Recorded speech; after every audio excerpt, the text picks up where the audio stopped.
Mulai dari sekarang ya, mulai dari nol. Oke, terima kasih Bapak Ibu sudah bersedia berkenan meluangkan waktunya untuk kita bersama-sama belajar. Terutama terima kasih kepada Bu Iin yang sudah memberikan porsi untuk saya untuk hari ini berbagi. Jadi berbagi dalam pendidikan guru penggerak ini banyak sekali kegiatan-kegiatan yang memang modul-modul yang sudah kita pelajari. Termasuk yang terakhir ini, salah satunya kami diajak untuk berbagi tentang yang sudah kita pelajari. Yang pertama-tama ini sebenarnya. Jadi ini salam yang sering disampaikan ketika di awal pembelajaran. Setiap tutor itu selalu sampaikan salam dan bahagia, karena memang ini yang menjadi esensi kita sebagai seorang guru. Kita harus pertama-tama itu bahagia, itu yang nanti akan kita berikan juga kepada anak-anak. Untuk berbagi ini, jadi khusus tema pada siang hari ini yang akan saya bagikan itu tentang budaya positif. Nah, budaya positif ini yang kemudian nanti bisa menjadi gerak langkah kita bersama. Jadi nanti ada berkaitan dengan banyak hal, terutama nanti berkaitan dengan bagaimana sih kita memahami tentang paradigma baru tentang pendidikan. Jadi yang pertama, ini nggak usah ya, udah tahu semua ya. Nah, ini sebelum kita mulai, di sini ada pertanyaan pemantik yang memang membutuhkan sebuah respon. Nah, ini yang kemudian saya perlu minta respon kepada Bapak Ibu sekalian. Jadi di sini hukuman dapat mendisiplinkan anak, ini benar atau tidak? Ini benar atau salah menurut Bapak Ibu?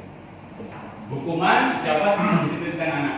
Nah, Oke, benar. Bu Ranti, Bu Yani, benar. Bu Yani, benar. Pak Leke, benar. Bu Reta, Oke, Pak Ibu, benar ya Pak Leke? Hukuman dapat mendisiplinkan anak. Benar. Mbak Chandra gimana? Dia mau Mbak Chandra ini benar apa salah? Salah. Kalau Bu I? salah. Salah. Boleh. Salah. Salah. Mari lurusin. Oke. Terus yang berikutnya, pemberian hukuman dengan hal positif seperti membaca atau membersihkan halaman sekolah dapat meningkatkan kedisiplinan anak. Ini benar atau salah, Bu? Yang menjawab setuju benar? Nah, setuju benar? Oke. Yang menganggap tidak benar? Enggak. Oke, jadi ini pemberian hukuman dengan hal positif seperti membaca atau membersihkan halaman sekolah dapat meningkatkan disiplin anak. Itu belum tentu terjadi. Belum tentu Belum. semuanya bisa terjadi. Oke, Itu belum tentu menjadi, semuanya. belum menjadi hal yang pasti begitu gitu. Oke. Terus yang berikutnya ini, memberi penghargaan dapat meningkatkan motivasi belajar anak. Nah, Siapa yang mengatakan benar? Semua. Oke, Bu Lenti? Salah. Oke.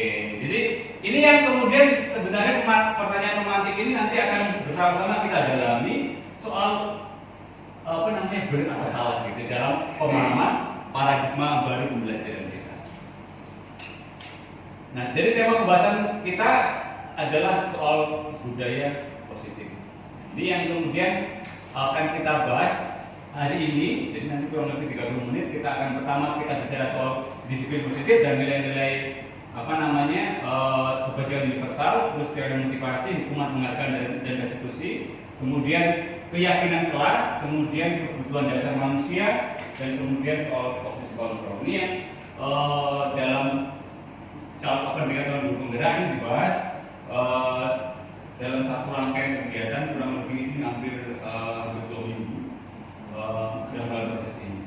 Nah, ini kita akan bergerak satu persatu mulai dari yang terakhir itu segitiga restitusi ini yang kemudian juga sudah saya coba praktekkan saya juga sudah sharekan di media sosial juga. Yang pertama kita akan coba melihat tentang disiplin positif dan nilai-nilai kebajikan universal.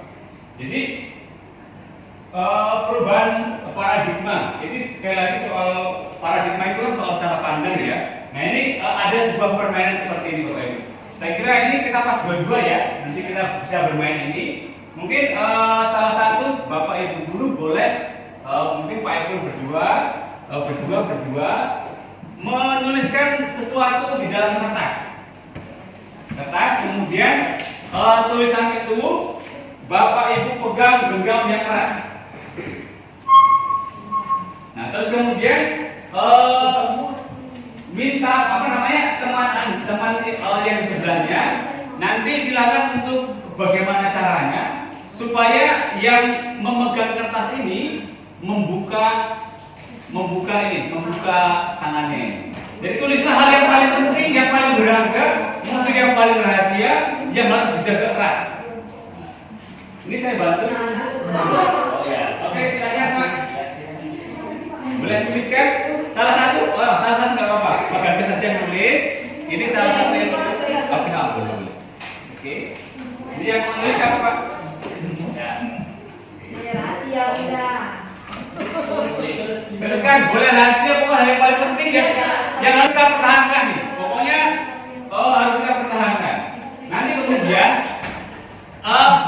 teman kita yang sebelah tadi yang pasangan kita silakan menggunakan segala macam cara untuk berusaha ya mau membujuk ya mau mengancam. Ini rahasia.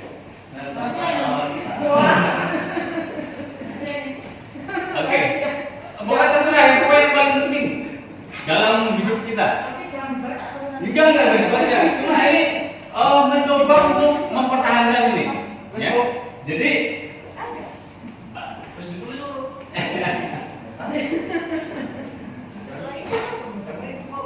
Sudah? Pokoknya anggap aja sudah ditulis lah ya, bukan digenggam erat. Sudah? Nah silakan teman Anda, teman Bapak Ibu di sebelahnya, Bapak Ibu di sebelahnya, silakan menggoda supaya ini membuka. Atau mungkin kalau bisa meraih memaksa atau mengancam. Ya silakan Bapak Ibu gimana caranya?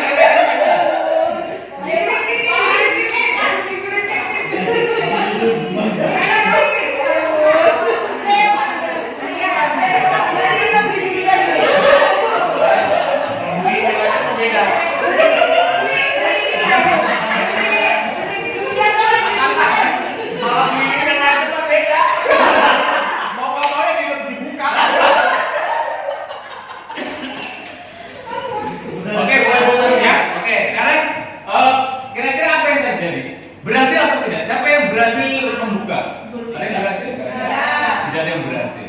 Nah, ini nanti yang akan juga kita mencoba dalami Pak Ibu. Jadi ini sebetulnya berkaitan dengan bagaimana sih kita nanti berkaitan dengan motivasi. Jadi berhasil atau tidaknya kan ada di tangan yang menggenggam Bapak Ibu ya. Jadi mbok diancam, mbok dibujuk, ya tetap bertahan. Tapi kalau kita nanti akhirnya, oh iya nggak enak lah orang dia nanti mau memberikan aku bakso misalnya, begitu ya. Berarti pembuka ini kan bukan karena aku sendiri, tapi karena ada bukan dari teman kita. Nah jadi Bapak Ibu nanti kita akan coba dalami lebih. Ini hanya sekedar ilustrasi sederhana yang mau nanti menggambarkan soal bagaimana sih motivasi itu yang akan kita lakukan itu memang nanti datang dari dalam diri kita. Nah ini yang kemudian yang merupakan kata di sini ada perubahan paradigma teori kontrol. Di sini ada yang namanya ilusi kontrol itu yang seolah-olah itu benar, tapi sesungguhnya dalam teori kontrol itu merupakan hal yang salah. Ya misalkan nih, ilusi guru mengontrol murid. Jadi selama ini kan kita berpandangan bahwa guru itu bisa mengontrol murid. Sesungguhnya itu hanya ilusi saja. Itu bukan yang sesungguhnya. Kemudian ilusi bahwa kritik dan membuat orang merasa bersalah dapat menguatkan karakter. Terus kemudian ilusi bahwa semua penguatan positif, efektif, dan bermanfaat. Ilusi bahwa orang dewasa memiliki hak untuk memaksa. Ini yang kemudian terjadi selama ini, tapi dalam pandangan baru, teori pendidikan baru, terutama kita bicara soal kontrol, itu merupakan hal yang ilusi. Jadi itu ya semu lah istilahnya. Kenapa? Karena nanti kita akan lihat. Nah, jadi siapa sesungguhnya yang memiliki kontrol? Nah, ini ada yang tadi yang disebutkan tadi soal stimulus, dan ini yang teori kontrol. Ini yang akan kita pakai yang sebelah sini, Bapak Ibu. Jadi kita mencoba mengubah agar berpandangan sama dengan kita. Itu selalu stimulus itu kan datangnya dari luar, Bapak Ibu ya. Nah, sementara kalau kita dalam teori kontrol, yang mengontrol itu kita sendiri. Jadi sebuah tindakan itu kita harus memahami pandangan orang lain tentang dunia. Perilaku buruk terlihat sebagai sesuatu kesalahan. Semua perilaku memiliki tujuan, memiliki motif.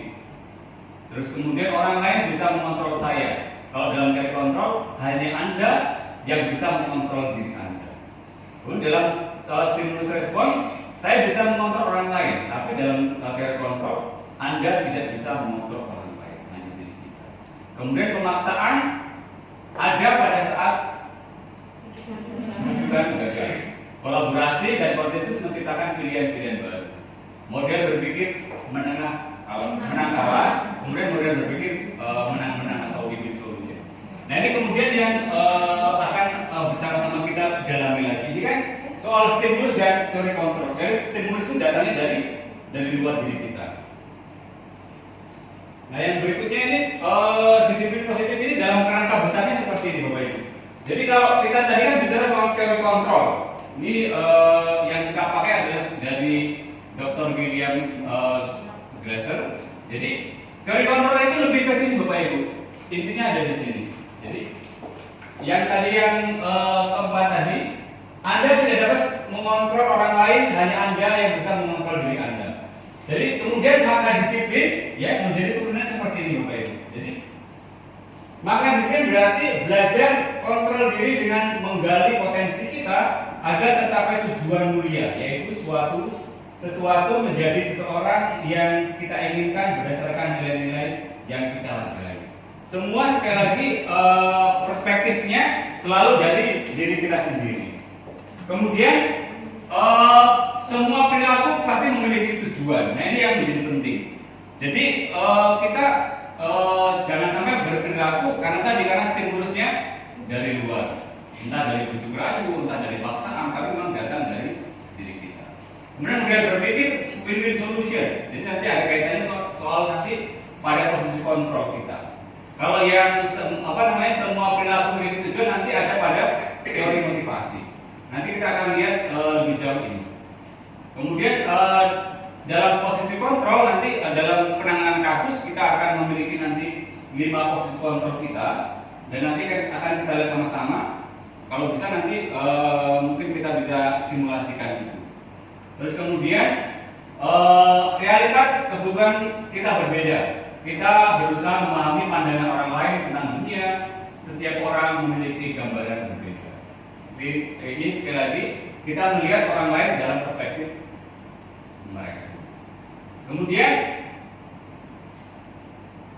maka disiplin ini yang kita coba perdalam adalah maka disiplin yang artinya belajar. Ini disiplin dalam artian belajar ini memang kalau kita belajar soal filsafat, kalau filsafat dasar itu diambil dari murid-murid Sokrates yang berusaha mendisiplinkan diri mereka. Jadi memang kemudian arti belajar ini sekarang ini menjadi seperti ini. Jadi sesuatu yang dilakukan seorang pada orang lain untuk mendapatkan kepatuhan. Jadi lebih kepada supaya orang lain patuh kepada kita. Nah, ini yang berikutnya tadi soal disiplin positif, sekarang soal nilai-nilai kebajikan. Nah, ini yang kemudian bahwa setiap manusia itu memiliki sifat-sifat positif yang sekali lagi bersifatnya universal. Universal itu berarti ya di luar keyakinan, di luar pokoknya berlaku secara umum. di luar sekat-sekat agama, ras, suku dan bangsa. Jadi ini contohnya ya nilai-nilai yang dalam apa namanya kurikulum Merdeka Profil Belajar Pancasila ini menjadi nilai-nilai universal yang mencoba untuk diangkat. Sebetulnya masih banyak lagi nilai-nilai yang lain. Misalkan kalau di sekolah kita jelas ini nilai-nilai kebajikan sekolah kita, love, compassion, readiness, dan sacrifice. Nah ini kemudian nanti dalam pembahasan kita lebih lanjut kita akan mencoba mendalami ini sehingga nilai-nilai ini bisa kita apa namanya kita implementasikan, kita terapkan ke anak-anak kita. Kemudian berikutnya kita akan bicara soal teori motivasi, hukuman, dan penghargaan dan restitusi. Ini yang kemudian menurut saya menjadi hal yang penting karena memang ini kadang-kala menjadi sesuatu yang mengubah bagaimana kita melihat sesuatu. Yang pertama, ini soal teori motivasi manusia. Jadi perilaku manusia itu satu, untuk menghindari ketidaknyamanan atau hukuman.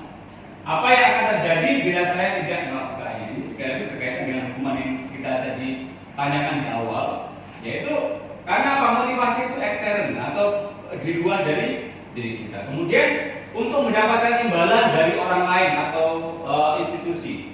Apa yang akan saya dapatkan apabila saya melakukan? Ini motivasi juga, tapi itu sifatnya dari luar. Kemudian yang terakhir itu untuk menghargai diri sendiri. Saya akan menjadi orang yang seperti apa bila saya melakukan. Jadi Bapak Ibu, kita diajar untuk melihat sisi motivasi yang terakhir ini. Ini yang kemudian menjadi tujuan dari disiplin positif. Jadi sesuatu itu datang dari diri. Saya bukan untuk menghindari hukuman atau saya bukan untuk dapat imbalan, tapi saya ini menghargai diri. Kemudian berikutnya ini yang dikatakan oleh Gajah Dewantara soal merdeka. Jadi sekali lagi bukan soal ini ya, tidak lepas hanya dari perintah, akan tapi juga cakap untuk membuat atau memerintah diri sendiri. Jadi ini lebih menegaskan soal motivasi yang datangnya dari dalam.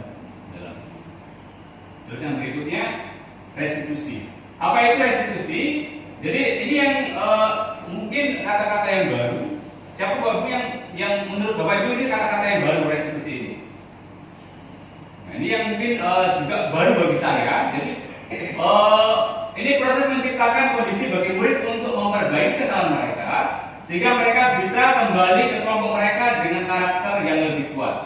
Restitusi juga merupakan proses kolaboratif yang mengajarkan murid untuk mencari solusi untuk masalah mereka dan membantu murid berpikir tentang orang seperti apa yang mereka ingin menjadi atau apa tujuan mulia mereka dan bagaimana mereka harus memperlakukan orang lain. Nah, ini menjadi pemahaman baru juga bagi saya. Bagaimana sih nanti kita ketika restitusi ini diterapkan dalam praktek kehidupan kita di sekolah. Nah, saya sering kadang-kadang berefleksi bahwa tempat kita kan sekarang ini yang menggunakan poin-poin semacam itu. Jadi menurut saya itu ya nanti bisa mungkin dalam kategori hukuman seperti apa. Nanti makanya ketika ini sudah menjadi pemahaman bersama, mudah-mudahan nanti kita bisa bagaimana sih ke depannya untuk sekolah kita menanggapi dengan paradigma baru ini. Nah, berikutnya ini ciri-ciri restitusi yang mencoba untuk dimunculkan. Yang pertama itu bukan untuk menebus kesalahan, namun untuk belajar dari kesalahan. Kalau hukuman kan berarti karena aku melanggar maka aku dihukum. Kemudian memperbaiki hubungan, kemudian merupakan sebuah tawaran bukan paksaan. Restitusi menuntut untuk melihat ke dalam diri, restitusi untuk mencari kebutuhan dasar yang mendasari tindakan. Restitusi adalah cara yang paling baik yang kemudian menjadi anjuran yang harus dilaksanakan. Kemudian restitusi fokus pada karakter bukan tindakan. Restitusi fokus pada solusi. Kemudian restitusi mengembalikan murid yang berbuat salah pada kelompoknya. Ini yang kadang-kadang yang menjadi stigma bagi murid-murid kita yang kadang-kadang mesti gitu. Ini yang kemudian mencoba untuk supaya stigma-stigma seperti ini tidak terjadi, karena ya prinsipnya mereka harus bisa kembali kepada kelompoknya, tidak tersangka. Kemudian berikutnya soal keyakinan kelas. Nah ini mengapa tidak peraturan saja? Mengapa harus keyakinan kelas? Ini yang menjadi penting Bapak Ibu. Jadi keyakinan ini nanti efeknya atau daya gunanya lebih daripada sekedar peraturan. Mengapa kita memiliki peraturan harus menggunakan helm bila mengendarai kendaraan roda 2? Ini pertanyaan untuk kita, menggali motivasi kita. Mengapa kita memiliki peraturan 3M, menggunakan masker, mencuci tangan, dan menjaga jarak? Mengapa kita memiliki peraturan harus datang tepat waktu pada saat mengikuti pelatihan? Jadi untuk menggali motivasi intrinsik, kembali ke nilai-nilai keyakinan kita, lebih menggerakkan seorang dibandingkan mengikuti serangkaian peraturan-peraturan. Misalnya sekali lagi, kalau memakai helm bukan pertama-tama karena ada Pak Polisi, tapi karena memang untuk keamanan kita sendiri. Itu yang mau coba dijaga. Berikutnya, ini yang saya katakan tadi. Peraturan kelas, kalau di kelas ada peraturan, maka efeknya akan sangat yang akan terjangkau hanya kecil saja. Tapi nanti kalau sudah merupakan keyakinan kelas atau sudah merupakan dari kelas, maka kemudian akan menjadi lingkungan positif. Jadi kalau sudah menjadi lingkungan positif, mudah-mudahan sudah menjadi budaya positif, sudah menyakup seluruh warga sekolah.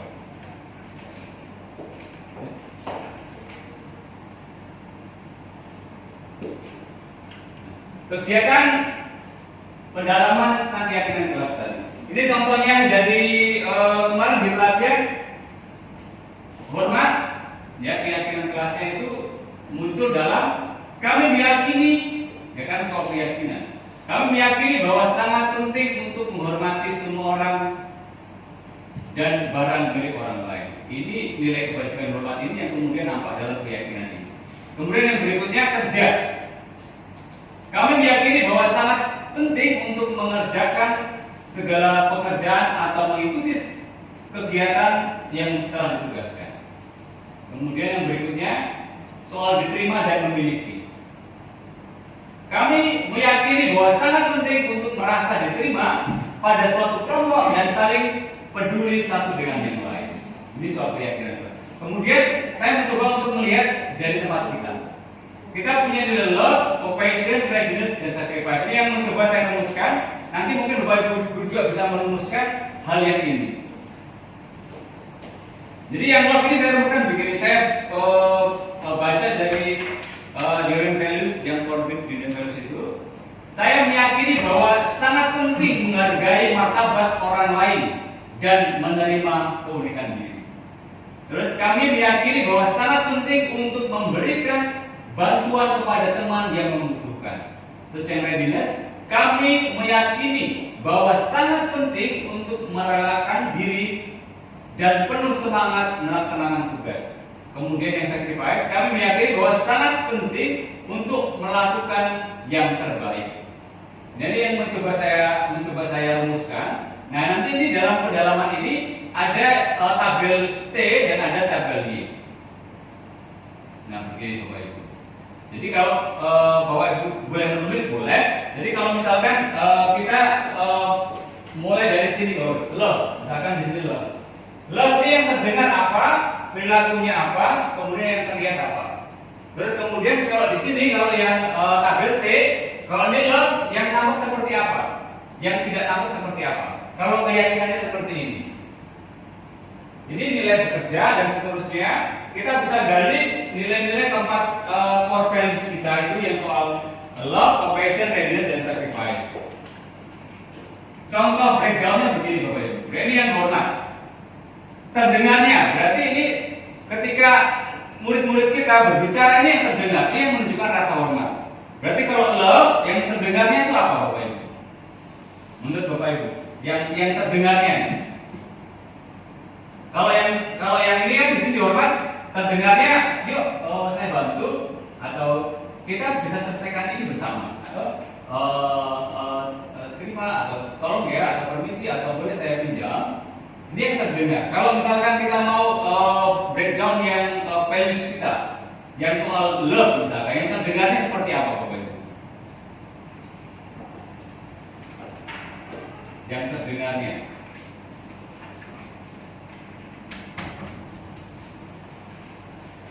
kasih, mengasihi. Apa yang terdengar yang diucapkan siswa kita atau murid kita sehingga itu love.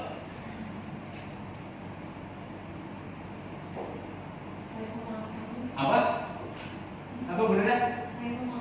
Saya memaafkan. Ya, terus ada lagi Pak? Peduli. Yang terucap dari anak misalkan ketika dia berbicara yang terdengar di telinga kita. Kalau berita tadi apa? Saya memaafkan. Bu, kasihan teman saya.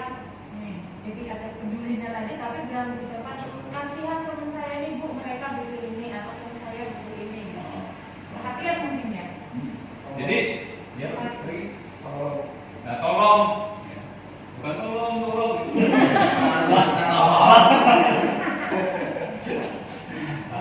Jadi itu yang terdengar Bapak Ibu. Jadi mungkin kita bisa sih nanti kita alokasikan waktu khusus yang memang kita bisa mendalami ini sehingga nanti bisa menjadi kultur kita. Mungkin kita hari ini saya akan breakdown saja memberi gambaran yang bisa kita lakukan. Yang saya kira sangat baik sekali misalkan soal perilaku. Kalau love perilakunya yang kelihatan seperti apa Bapak? Perilaku love itu anak-anak kita. Kalau di sini kalau hormat kan tersenyum ramah, memberikan salam hormat. Kalau Ada yang sakit. apa? Iya, membantu anak yang sakit. Membantu mengantar ke UKS seperti yang sakit. Terus apalagi Bapak Ibu kira-kira yang bisa menggambarkan love? Mengambilkan buku di masyarakat. Terus apa lagi berita? Ini cemerlang loh berita yang habituasi. Merasa habituasi dan dia habituasi kita jangan sekolahan. Nah kemudian yang ini yang terlihat nanti kita sebetulnya kalau tabelnya saya agak sedikit sulit sih melihat membedakan antara yang terlihat dan perilaku. Jadi yang terlihat ini ya menyangkut aktivitas, tapi perilaku itu menyangkut kegiatan anak gitu, kegiatan murid. Tapi yang menurut saya yang paling jelas membedakan adalah yang tabel T.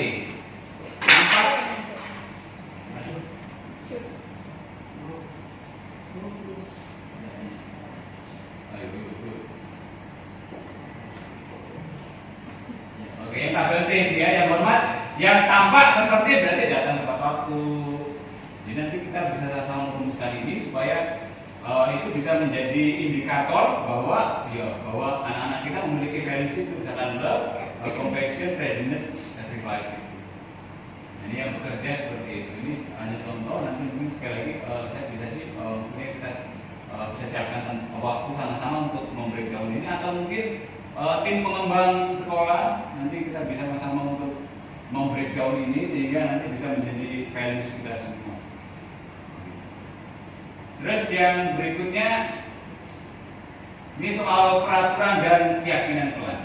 Jadi kalau peraturan itu selalu kembali ke ini ya, selalu kembalikan buku ke tempatnya peraturan.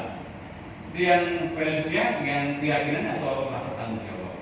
Dilarang mengganggu orang lain itu peraturan. Yang keyakinannya adalah menghormati orang lain. Hadir di sekolah 15 menit sebelum pembelajaran dimulai. Keyakinannya adalah menghormati orang lain, berkomitmen. Terus kemudian dilarang menggunakan narkoba. Jadi values-nya adalah keyakinannya adalah kesehatan. Bergantian atau menunggu giliran itu keyakinannya adalah menghormati orang lain dan sabar. Gunakan masker, kesehatan dan keselamatan.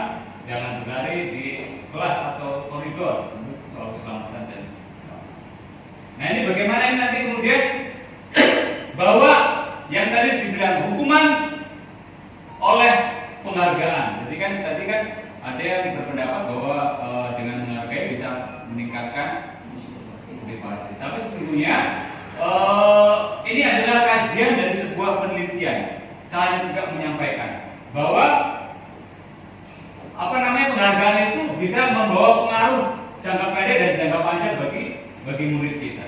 Bahwa penghargaan itu sesungguhnya menghukum. Kemudian penghargaan itu mengurangi ketepatan. Kemudian penghargaan itu tidak efektif. Kemudian penghargaan itu merusak hubungan. Nah, kemudian yang kemarin ditambahkan karena ada hasil penelitian baru bahwa penghargaan itu menurunkan kualitas ternyata. Jadi karena tidak dihargai terus kemudian gitu. Dalam penelitian yang dilakukan di dalam kampus ya, jadi ada mahasiswa yang diberi reward kalau menuliskan sebuah atau terbit tulisannya di surat kabar. Tetapi ketika seseorang itu menulis di surat kabar karena keinginan mereka sendiri, mereka lebih konsisten. Tapi ketika dia hanya karena dapat imbalan dan bayaran, kemudian dia berhenti. Itu dalam penelitian itu. Jadi dia tidak kontinu karena soal menurunkan kualitas tadi. Kemudian penghargaan mematikan kreativitas, penghargaan mengurangi motivasi intrinsik atau motivasi dari dalam. Yang berikutnya ini menurut Bapak Ibu guru ya, ini merupakan hukuman atau konsekuensi. Kemudian yang berikutnya ini, bagaimana kamu bisa menyelesaikan masalah ini? Manajer ya. Karena kan dia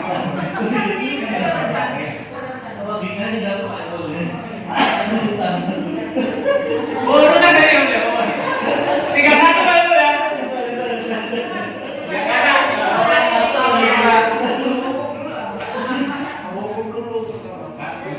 yang berbadan manajer ya mas. Oke, jadi ini posisi kontrol kita baru ya. Kita sudah sedikit memahami. Oh ini yang apa yang gue ukur. Kamu sih alamnya. Nah ini tahu sebenarnya lagi ada. Oke sudah. Ini Bapak Ibu guru yang kemudian kita bergerak di antara ini.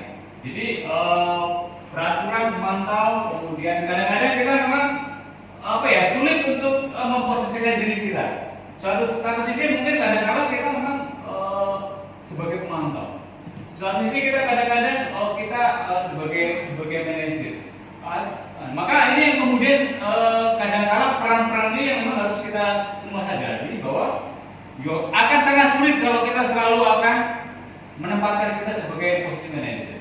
Misalkan ketika ada kesalahan kan kita kadang-kadang yang cenderung kan gitu biasanya gitu. Cenderung saya sendiri ya maksudnya. Jadi ini yang kemudian harus saya juga belajar menyadari diri untuk kemudian perilaku saya yang kemudian harus diperbaiki. Nah ini soal yang terakhir segitiga restitusi, Bapak Ibu, ini yang kemudian akan kita mungkin bisa kita praktikkan dalam sekolah kita supaya sekali lagi budaya positif itu ada dalam lingkup sekolah kita.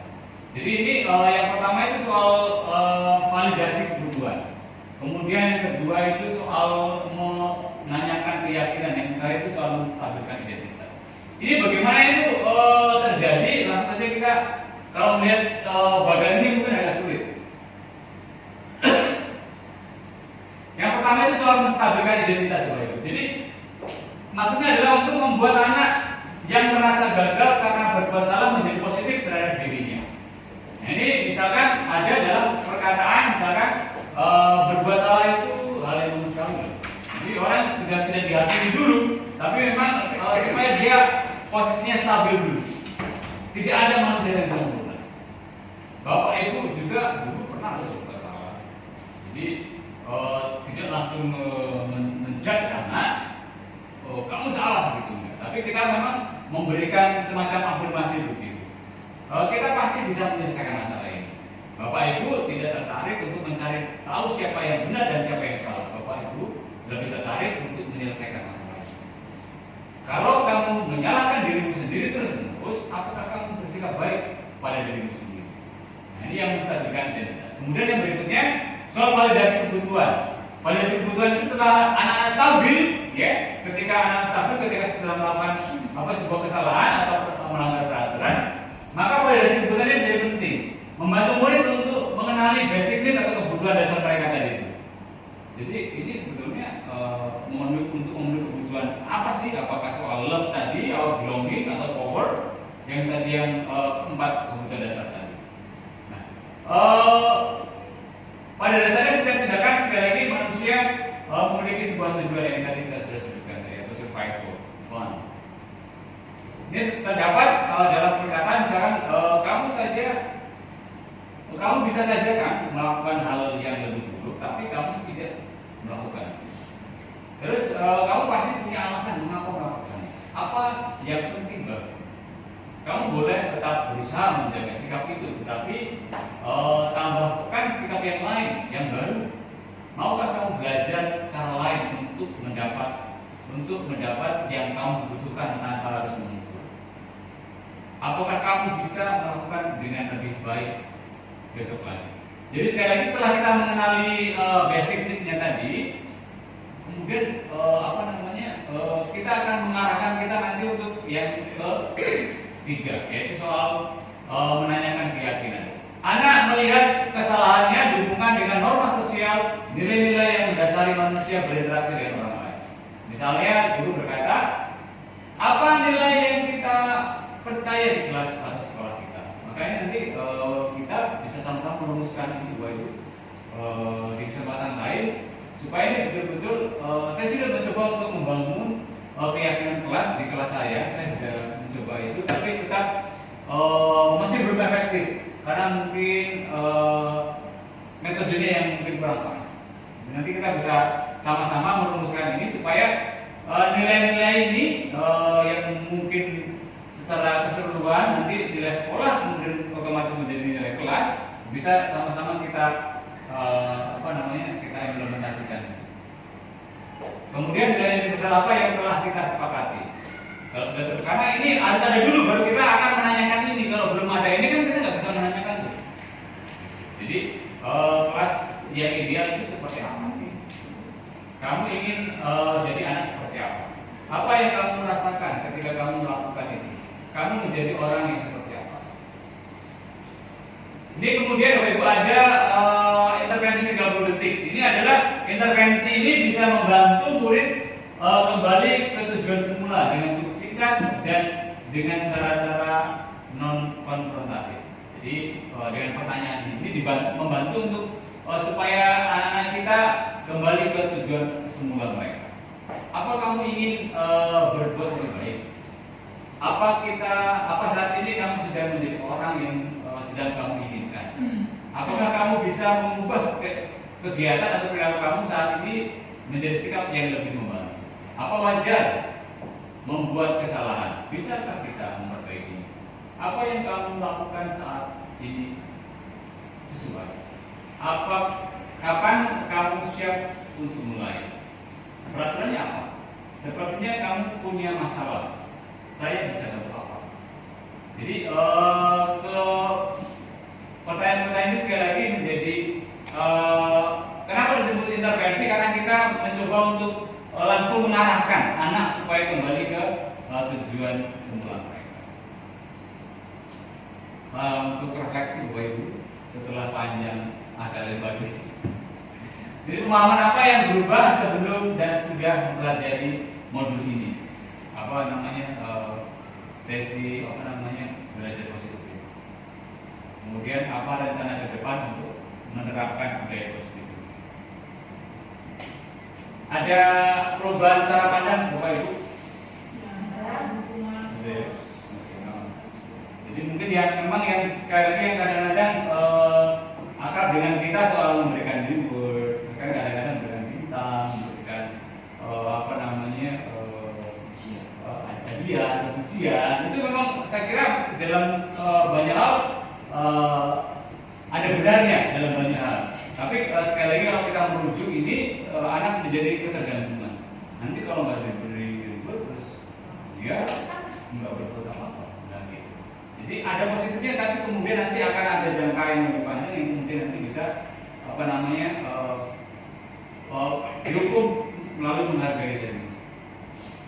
Jadi terus kemudian rencana ke depan yang Bapak Ibu bisa terapkan, bisa direncanakan sendiri atau mungkin secara komunitas kita bisa merencanakan kegiatan untuk misalkan mulai membreakdown soal nilai-nilai universal tadi, kebajikan universal yang kita sudah punya supaya nanti yang terlihat apa, yang terdengar apa, kemudian yang menjadi perilaku. Saya kira demikian Bapak Ibu, terima kasih banyak atas waktunya, sudah bersedia belajar bersama-sama. Besar harapan saya memang nanti akan ada permintaan tolong saya lagi untuk kita sama-sama berbagi.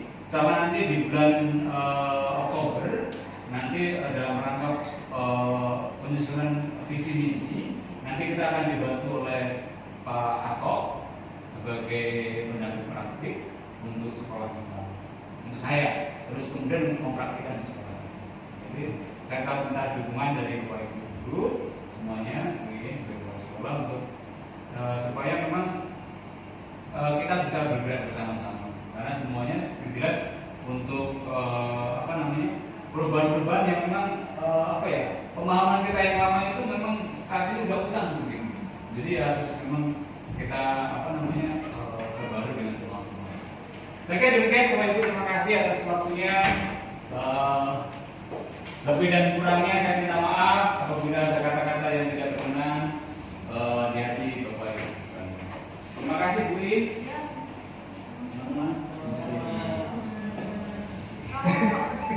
Kalau bisa berkelanjutan tadi breakdown tentang nilai-nilai tadi dan menjadi nilai yang akan mengkhaskan Yosuda khususnya SMP, boleh itu ada pembahasan lebih lanjut lagi itu Pak. Untuk kita ini bersama, karena menjadi habitnya Yosuda di khusus SMP itu akan menjadi hal yang positif saya rasa itu. Terima kasih Bu. Mungkin nanti tim pembangun sekolah bisa menjadwalkan kapan nanti kita bisa bersama-sama. Pembangun sekolah kan ada ya? Ada. Nanti bisa dijadwalkan, nanti kita bersama-sama memberikan. Oke, terima kasih.